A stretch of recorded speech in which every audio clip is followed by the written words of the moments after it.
acá, iniciamos. Ok, vamos a ir acá, solo que aparezca y va. Bueno, sigamos. Vamos a hablar ahora de lo que es la reparación y la regeneración en forma general y vamos a hablar de algunos puntos importantes como algunos conceptos que ustedes deben de conocerse y aprenderlos.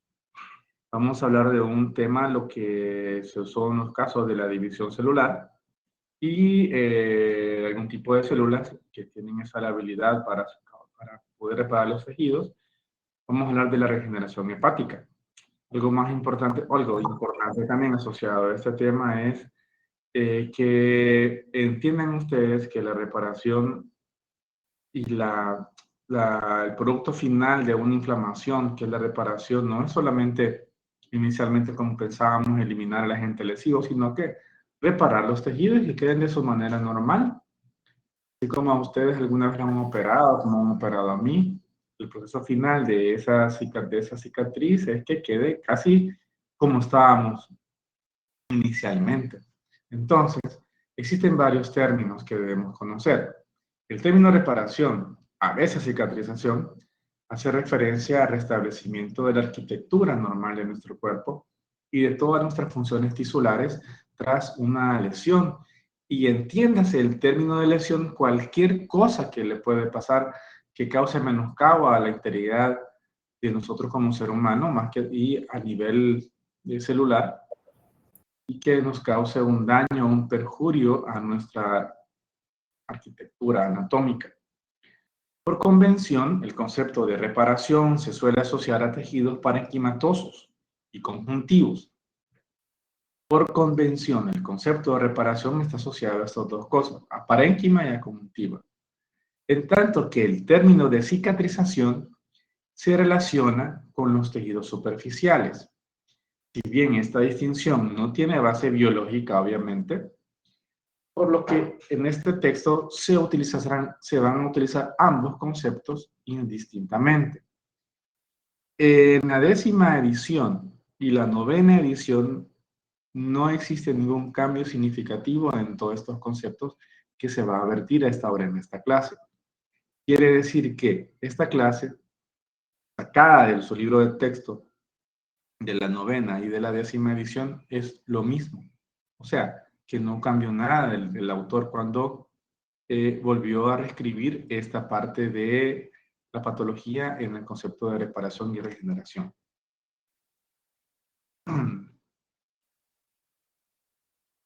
Así pues, la respuesta inflamatoria a los microbios y a los tejidos lesionados no solo sirve para eliminar estos agentes perjudiciales para nosotros, sino que también pone en funcionamiento el proceso de nuestra reparación de nuestros tejidos y de nuestros órganos, ya sea en la parte parenquimatosa, conjuntiva y en la parte superficial.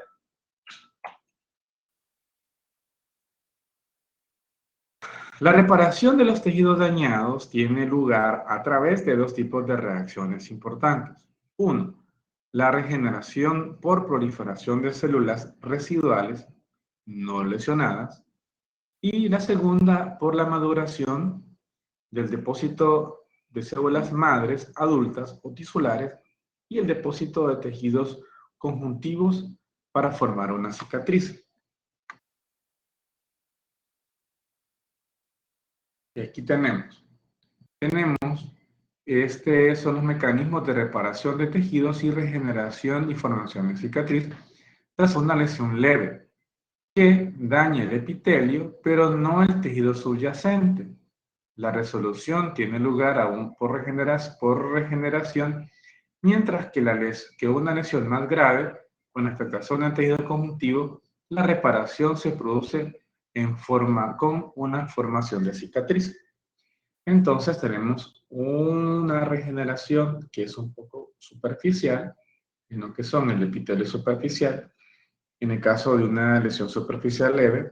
En el caso de una lesión superficial grave, tenemos que la razón inflamatoria es tan grave que se produce una cicatriz y esa cicatriz pues deja una deformación, por decirlo así, en algunos casos, de nuestro cuerpo.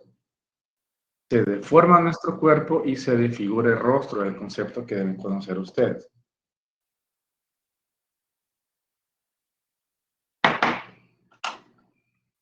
Vamos. Entonces, vamos a entender como por regeneración algunos tejidos.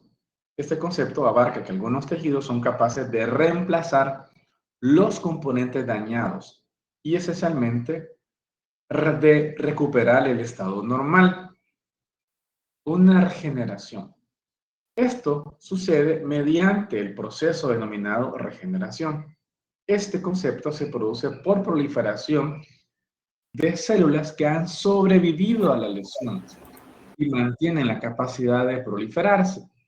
Por ejemplo, en la rápida división del epitelio de la piel o del intestino en ciertos órganos parenquimatosos, como sucede en el caso del hígado.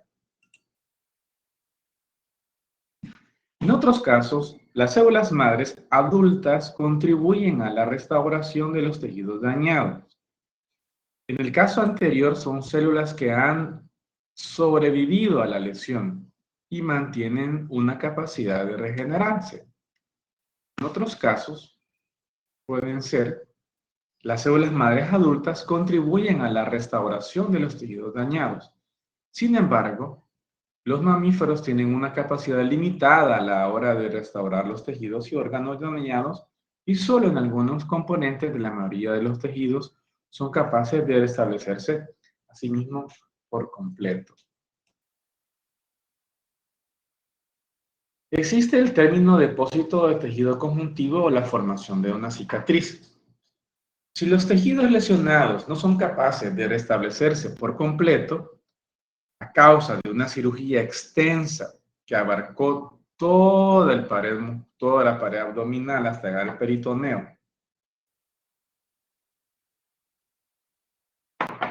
como ejemplo una laparotomía, permítame.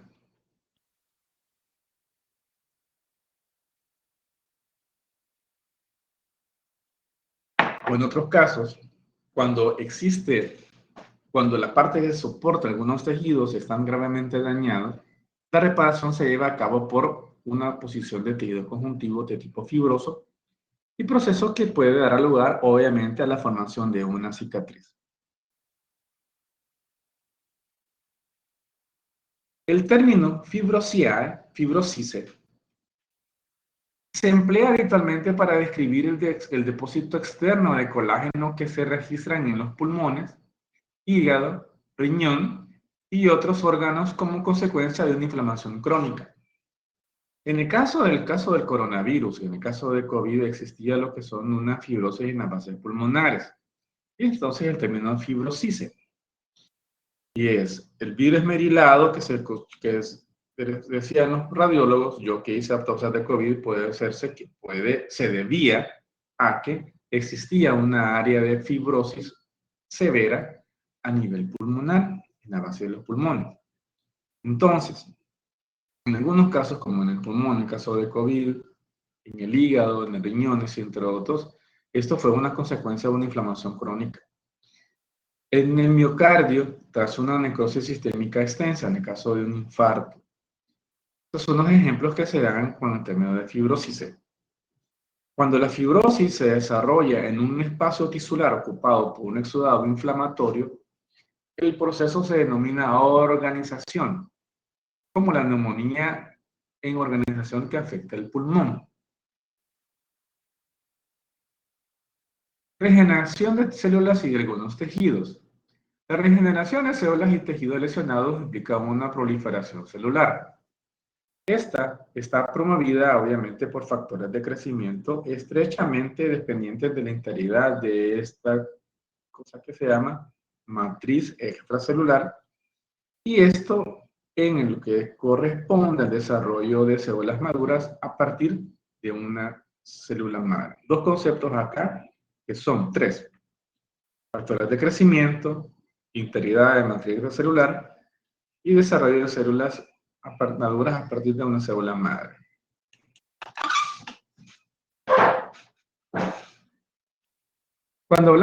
Cuando ocupamos el término de proliferación celular, ¿cuáles son estas señales y mecanismos de controles que se pueden ejercer cuando se está proliferando algo?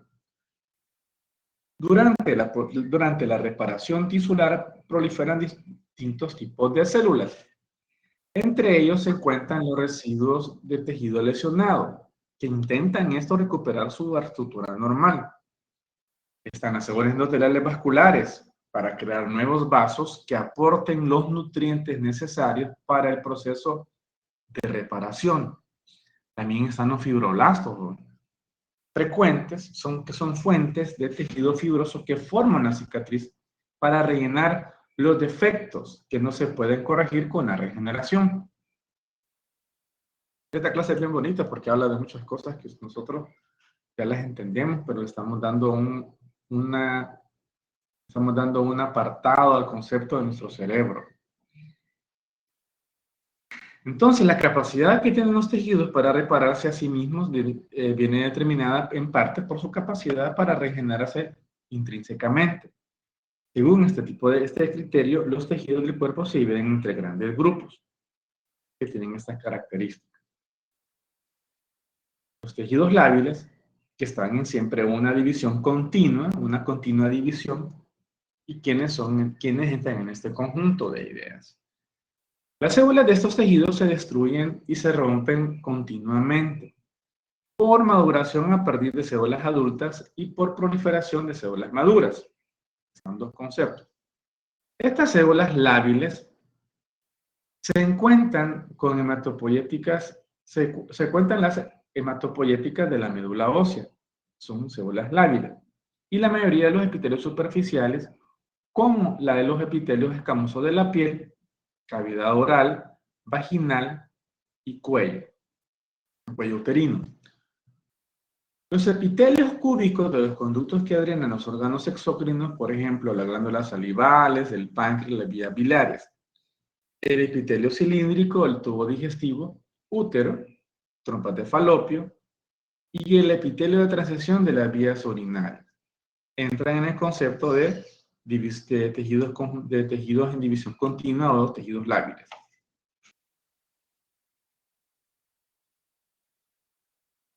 Vamos a ver qué pasó. Porque las 14 no tienen nada. Son las 15. Están los tejidos estables.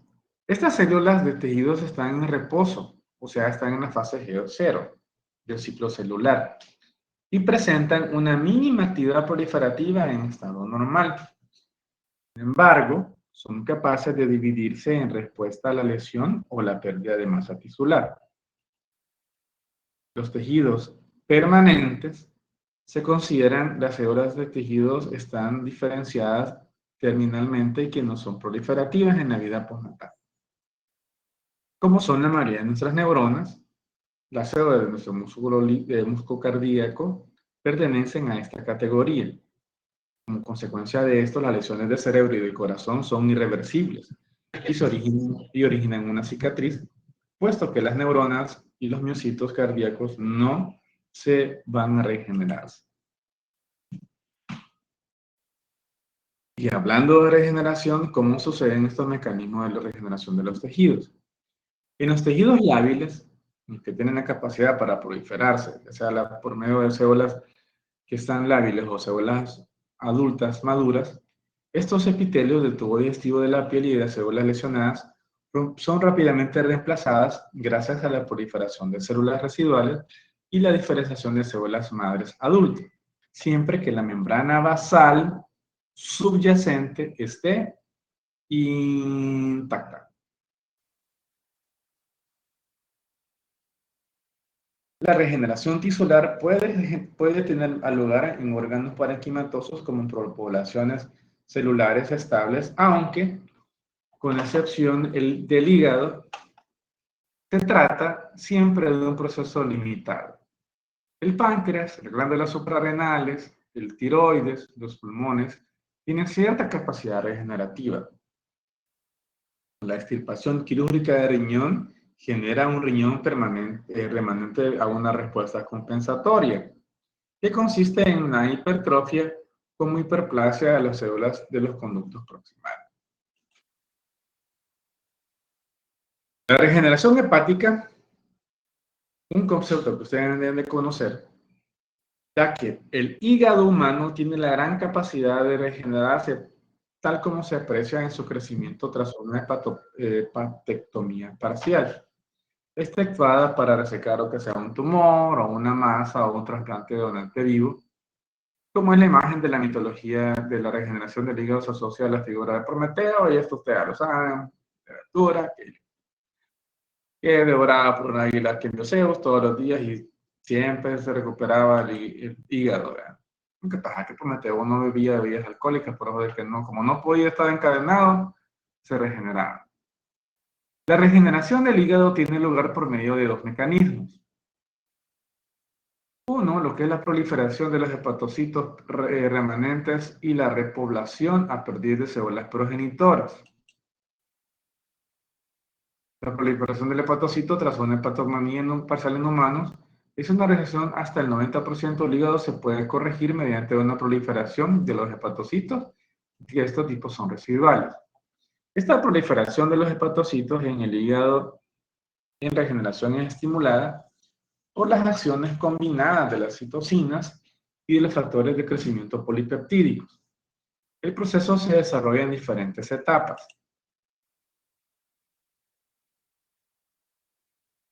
En la primera, de sensibilización previa, se producen citocinas como la interleucina 6, sobre todo por las células de Kupffer. Estas actúan sobre los hepatocitos para hacer que las células parenquimatosas puedan recibir señales de factores de crecimiento, las activan, y estas pues responder a ellas. La segunda fase, la primera hablamos que es una sensibilización previa, la segunda o fase de factores de crecimiento, estos producen numerosos tipos celulares y actúan sobre los hepatocitos, factores de crecimiento hepático, sobre hepatocitos sensibilizados a fin de estimular el metabolismo celular y la entrada de células al ciclo celular.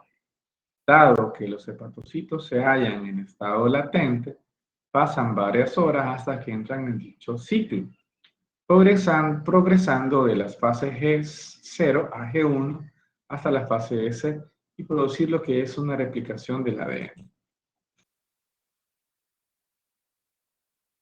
La oleada de replicaciones de los hepatocitos cuando se están replicando va seguida por una replicación de las células no parenquimatosas, células de Kupffer, células endoteliales y células estrelladas.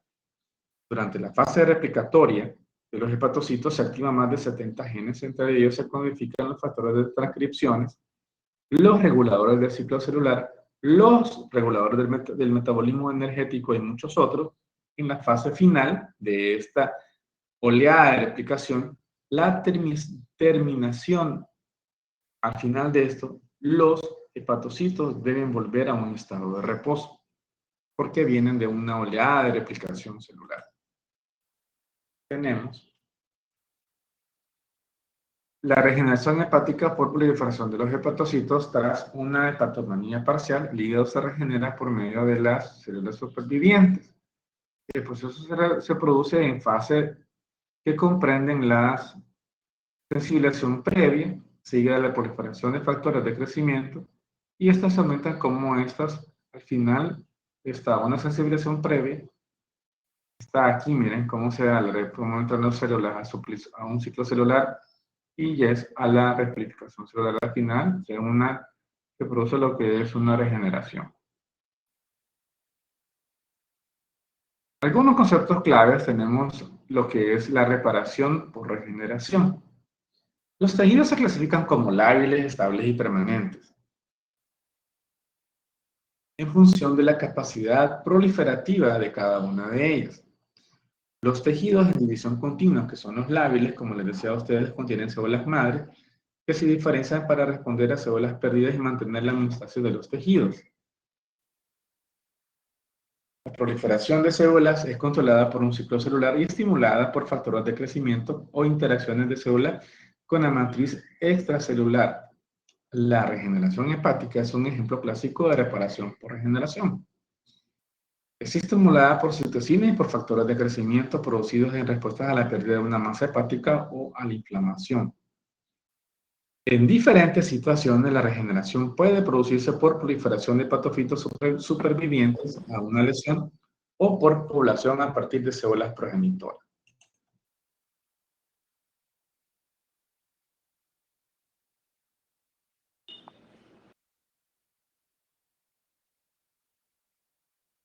Digamos, pasos en la formación de una cicatriz. La reparación mediante el depósito de tejido conjuntivo consiste en una serie de procesos secuenciales, iniciales, secuenciales y finales que suceden a la lesión tisular y a la respuesta inflamatoria. Lo normal, tenemos células acá, después de una infección tenemos una área de lesión, tenemos un proceso inflamatorio y después la formación de un tejido de granulación. Este tejido de granulación forma después una formación de una cicatriz.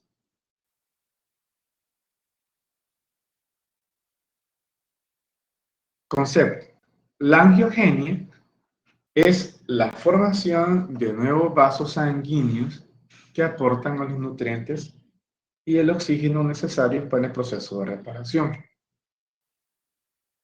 Los vasos recién formados son permeables debido a las uniones interendoteliales incompletas de los factores de crecimiento de los vasos. El factor de crecimiento regula la angiogenia e incrementa la permeabilidad vascular. Ello es en parte la causa del edema que puede persistir durante las heridas que están cicatrizando y mucho después que la respuesta inflamatoria haya remitido.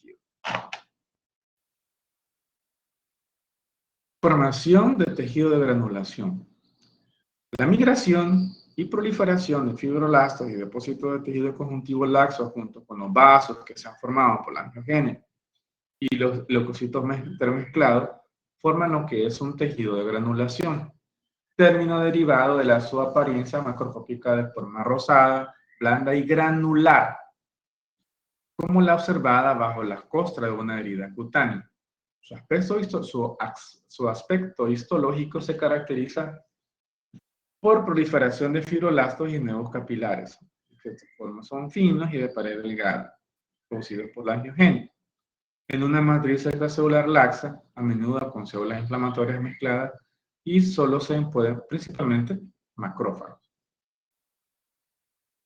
Aquí tenemos el A y hasta aquí está el B. El A, la figura A, dice que el tejido de granulación que muestra numerosos vasos sanguíneos, todos estos, y la matriz extracelular laxa con ocasiones de células inflamatorias, todo lo que miramos acá. En la B, el colágeno, bueno, el colágeno se tiñe de azul con tinción tricrómica. Esta situación se puede observar en la misma cantidad del colágeno maduro. En el B, la tinción tricrómica es una cicatriz madura, muestra el colágeno denso solo con conductos vasculares dispersos. Miren.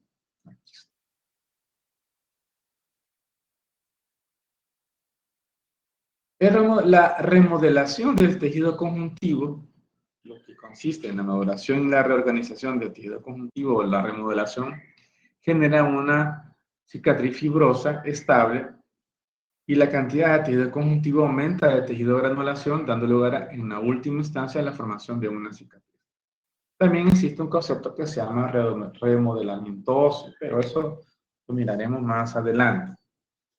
Los macrófagos desempeñan un papel esencial en la reparación de los tejidos, eliminando los agentes causales inicialmente y el tejido que no sirve, el muerto. También aportan factores de crecimiento para la proliferación de distintas células y también secretan citocinas, que lo que hacen es estimular los fibroblastos y la síntesis de depósitos de colágeno, de tejido conjuntivo.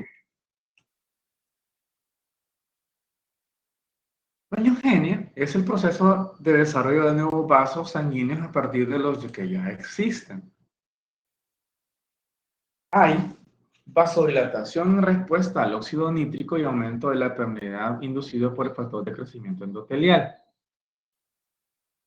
Hay separación de los pericitos en la superficie abdominal degradación de la membrana basal para permitir la formación de brotes vasculares. Migran las células endoteliales hacia el área de la lesión y proliferan las células endoteliales mediante por detrás del borde anterior o en punta de las células que están migrando, como en punta, como una lanza. Hay remodelación de los tubos capilares, hay reclutamiento de células periendoteliales, pericitos para capilares pequeños y células de músculo liso para más grandes, a fin de formar un vaso maduro. Suprimen o supresión de la proliferación y migración endotelial del depósito de la membrana basal. Entonces, el depósito del tejido conjuntivo es la aposición del tejido conjuntivo, se produce en dos formas. Uno, la migración de fibroblastos al sitio de lesión y también hay proliferación de los mismos en él. Y el dos, por un depósito de proteínas de la membrana extracelular producido por estas células.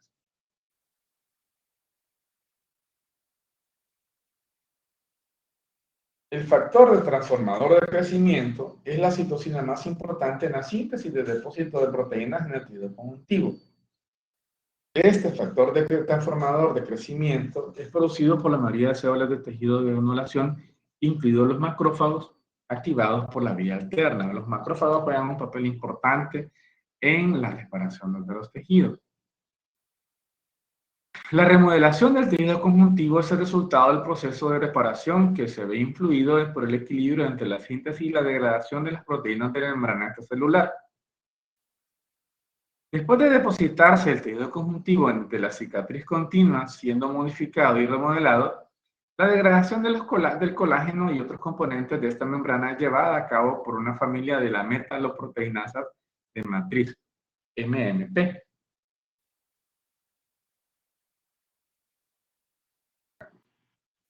Acuérdense, este factor de transformación,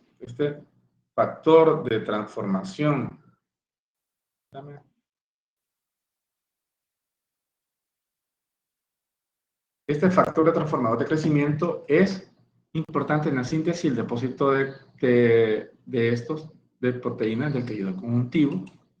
Y aquí tenemos también el resultado, es el proceso de reparación que se ve vinculado por el equilibrio entre la síntesis y la degradación de proteínas K.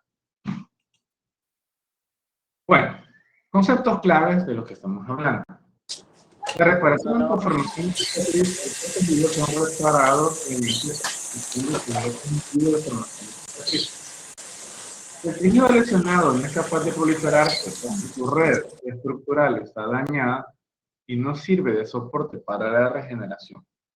Los principales componentes de la reparación con tejidos conjuntivos son la angiogenia, la migración, la proliferación de fibroblastos, la síntesis de colágeno y la remodelación de tejidos conjuntivos. La reparación con tejidos conjuntivos se inicia con la formación de tejido de granulación y concluye con el depósito de tejido fibroso.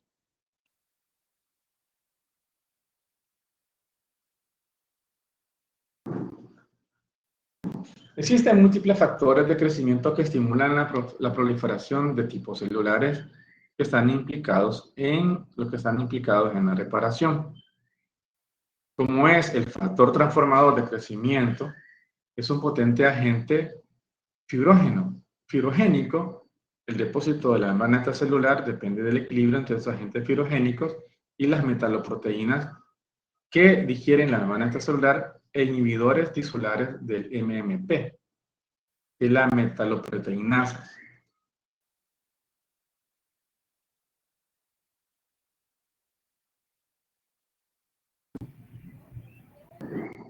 Existen... ¡Ay, no, Mariana! ¡Mariana! ¿Qué le pasó a Mariana? Bueno, los factores que influyen en la reparación tisular. Esta reparación de los tejidos se ve alterada por distintas influencias que a menudo reducen la calidad o la idoneidad del proceso reparador. Las variables que modifican la cicatrización pueden ser extrínsecas, por ejemplo, una infección, o intrínsecas y sistémicas o locales. La infección es una de las causas clínicamente más importantes en el retraso de la cicatrización. Esto prolonga la inflamación y puede incrementar el alcance de la lesión tisular a nivel local. O sea, y no se está reparando porque sigue posinflamatorio y estamos frente a un proceso infeccioso. Y no lo estamos curando. No sé si a Mariana se habrá percatado que le están hablando ahí. La diabetes es un trastorno metabólico que afecta la reparación de los tejidos por muchas razones. Esto lo veremos en el capítulo 24. Y es de las principales causas sistémicas de cicatrización anómala de las heridas. El estado nutricional tiene un efecto importante sobre la reparación, obviamente. La carencia de proteínas, por ejemplo, en particular de vitamina C, inhibe la síntesis de colágeno y retrasa la cicatrización. Por eso a los pacientes que están haciendo ingresos en el post-úrico le dan siempre su tableta de vitamina C todos los días. Todos los días. Los glucocorticoides tienen efectos antiinflamatorios bien documentados y su administración debilita la cicatriz por inhibición, lo que es el factor transformador del crecimiento y disminución de la fibrosis. Factores mecánicos como el aumento de la presión a nivel local, o sea, gordito, la torsión, hace que a veces las heridas se separen sus bordes y la consiguiente deshicencia. La cicatrización también se ve afectada por la mala perfusión o por la aterosclerosis joven, está taqueado de grasa, la diabetes, obstrucción del drenaje venoso, vena varicosa. El proceso se ve impedido en ocasiones por presencia de cuerpos extraños, fragmentos de acero, vidrio, hueso, palo, etc.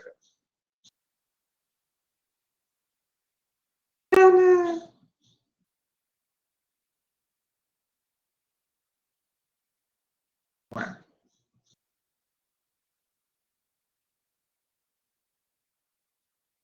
Tipo y alcance de la lesión que afectan al final la última reparación, la ultrarreparación. El restablecimiento por completo únicamente tiene lugar en tejidos compuestos por células estables y lábiles, y aún así, lesiones extensas probablemente experimentan regeneración tisular incompleta y pérdida de la función, al menos de forma parcial. La localización de la lesión y el carácter del tejido lesionado también son importantes. Por ejemplo, la inflamación desarrollada en espacios tisulares, por ejemplo, cadera perolar, peritoneo sinovial, produce abundante de exudado porque hay una parte abierta. La reparación se lleva a cabo en ocasiones por digestión del exudado iniciada por las enzimas proteolíticas del leucocito y la reabsorción del exudado licuado. Ejemplos clínicos seleccionados para reparación del tejido fibroso. Hasta el momento hemos analizado los principales mecanismos generales de la reparación mediante regeneración e información de cicatriz.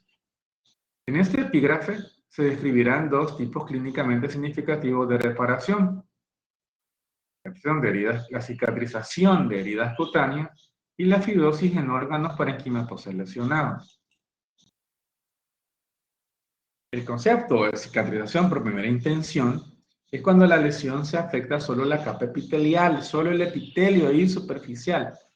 El principal mecanismo de reparación es la regeneración epitelial, llamada también unión primaria o cicatrización por primera intención.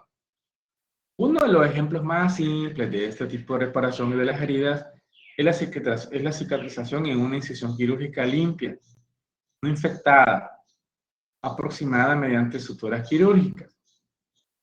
La incisión causa solamente una solución de continuidad, una pérdida de solución de continuidad de la membrana basal y de epitelial y muerte de relativas pocas células de tejido epitelial conjuntivo. O sea, es tan superficial que sea por primera intención. Tenemos el concepto de primera intención y el concepto de segunda intención. 24 horas de 3 a 7 días ya está cicatrizado. Aquí tenemos la costra, neutrófilos y ya. En el caso de segunda intención es muy distinto. Los pasos de la segunda cicatrización por primera intención izquierda, de segunda intención derecha, hasta el último abundante tejido de granulación, notable contracción de la herida. En esta sí, miren cómo está la herida. Vean en las parotomías, cómo están. También existe la cicatrización por segunda intención, cuando la pérdida de células en tejidos es más extensa, como es en heridas grandes, abscesos, úlceras, necrosis isquémica, infarto, o en órganos parenquimatosos. El proceso de reparación combina regeneración y cicatrización. En la cicatrización de heridas por segunda dimensión, también denominada unión secundaria, la reacción inflamatoria es más intensa. Se desarrolla con abundante tejido de granulación y se registra la acumulación de matriz extracelular. Formación de una cicatriz grande y contracción de la herida por acción de miofibroblastos. La cicatrización por úlceras cutáneas, en el número A, no, es hasta arriba. Este es el C y este es el D. Creo que sí. Dice, es así la red, existe lo que es una repitilización, es lo que es una delgada repitilización epidérmica y abundante formación de tejido de granulación de la dermis, así como una repitalización y continua epidermis y la contracción de la herida. Al final, la cicatrización de las heridas cutáneas y el aspecto patológico de la reparación, con algunas cosas importantes. Bueno, la primera fase de la cicatrización de las heridas cutáneas son inflamación, la formación de tejido de granulación y la remodelación de la membrana extracelular. Las heridas cutáneas cicatrizan por unión primaria, primera intención, o unión secundaria, segunda intención. En esta última conlleva mayores grados de extensión de la cicatrización y contracción de la herida. La cicatrización de las heridas puede verse alterada por numerosos trastornos, particularmente afecciones, diabetes, tipo, volumen, localización. Las lesiones son focos importantes que influyen en el proceso de cicatrización. El exceso de la producción de la matriz extracelular es una posible causa de la formación de queloide en la piel. La estimulación persistente de la síntesis de colágeno en las enfermedades inflamatorias crónicas induce la fibrosis de los tejidos, que a menudo con pérdida tisular extensa y deterioro funcional. Existen anomalías en lo que no se reparan los tejidos. Las complicaciones de la reparación tisular tienen su origen en una anomalía en cualquiera de los componentes básicos del proceso, como formación de la cicatriz, defectuosa, exceso de formación de componentes reparadores o desarrollo de contractura. La formación inadecuada del tejido de granulación o de cicatriz da lugar a los dos tipos de complicaciones. La dehiscencia de la herida y las úlceras. Estas dos son las más frecuentes. La dehiscencia o rotura de una herida, aunque no es frecuente, se registra sobre todo tras una cirugía abdominal y se debe al aumento de la presión abdominal. Los vómitos, la tos o el ilion puede generar tensiones mecánicas en heridas abdominales. Las heridas también se ulceran como consecuencia de una vascularización inapropiada durante la cicatrización, por ejemplo, en las úlceras. La formación excesiva de componentes que participan en el proceso de reparación da lugar a veces a cicatrices hipertróficas y queloides. La acumulación de cantidades excesivas de colágeno da lugar muchas veces a una cicatriz elevada llamada cicatriz hipertrófica. Cuando el tejido cicatrizal crece más allá de los límites de la herida original y no se contrae, se denomina queloide. La formación de queloides parece obedecer a una parte, a un depósito excesivo de colágeno, a una cicatriz elevada tipo queloide. Existe una regulación en estos casos y se forman cicatrices bien aparatosas. Yo lo que a veces les pregunto a los pacientes cuando van a ser intervenidos es que si tienen una cicatriz antigua, que me la enseñe a ver cómo la tienen. Y si es un queloide, obviamente le vamos a decir, mire, fíjese que es probablemente usted va a tener una cicatriz deformante. No es por mala técnica, no es por mal manejo, no es mala praxis, sino que es su idiosincrasia. Explicarle todo al paciente.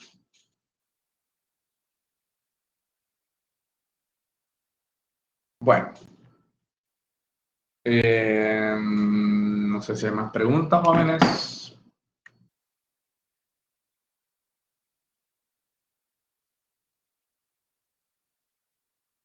Hola. ¿Están dormidos?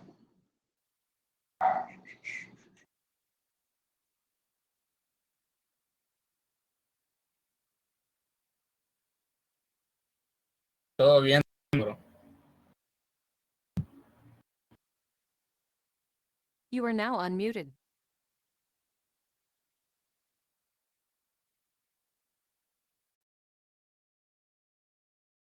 You are now muted.